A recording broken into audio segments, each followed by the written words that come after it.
Hər vaxtınız xeyir olsun. YouTube, Instagram və TikTok hesablarımı takib edib, videonu bəyənib dostlarınızla paylaşmağı unutmayın. 28 dekabr tarixində 11-ci siniflərə OTK buraxılış imtahanında salınmış sualların izahına başlayırıq. Gəlin bu suala baxaq. Sualda deyir, bərabər yanlı bir trapesiya verilib bizə. Kiçik oturacağı yan tərəfi iti bucağı verilib. Trapesiyanın diaqonalını bizdən istəyirlər. Tutaq ki, belə bir trapesiya çəkək, gəlin. Bax, bu trapesiyada verilənləri qeyd edəcəm indi. Kiçik oturacağımız verilib bizim burada. Deməli, 2. Gəlin, aşağı hündürlüklər endirək. Mütləq şəkildə mən sizə məsləhət görərdim ki, bərabər yanlı trapesiya aid məsələ veriləndə həmişə hündürlüklər çəkin.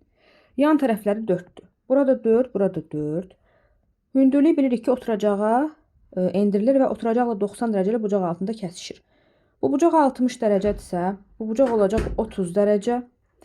30 dərəcəli bucaq qarşısında duran katet hipotenuzun yarısına bərabərdir. Eyni şəkildə burada da bu olacaq 60 dərəcə. Bura olacaq 2. Daha sonra bizə burada, bax, yuxarı oturacaq 2-dirsə, aşağıda 2-dir. Bizdən burada diaqonalı soruşurlar. Diaqonalı necə tapacağıq? Gəlin diaqonalı çəkək. Bunun uzunluğunu tapaq, hündürlüyün uzunluğun. 60 dərəcəli bucaq qarşısında duran katet hipotenuzun kökdə 3/2 hissəsinə bərabərdir.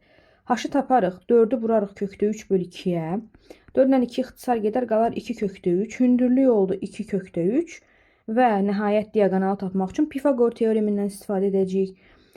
Bura 2 üstəgəl 2 4-dür. 4-ün kvadratı üstəgəl 2 kökdə 3-ün kvadratı. 2 kökdə 3-ün kvadratı.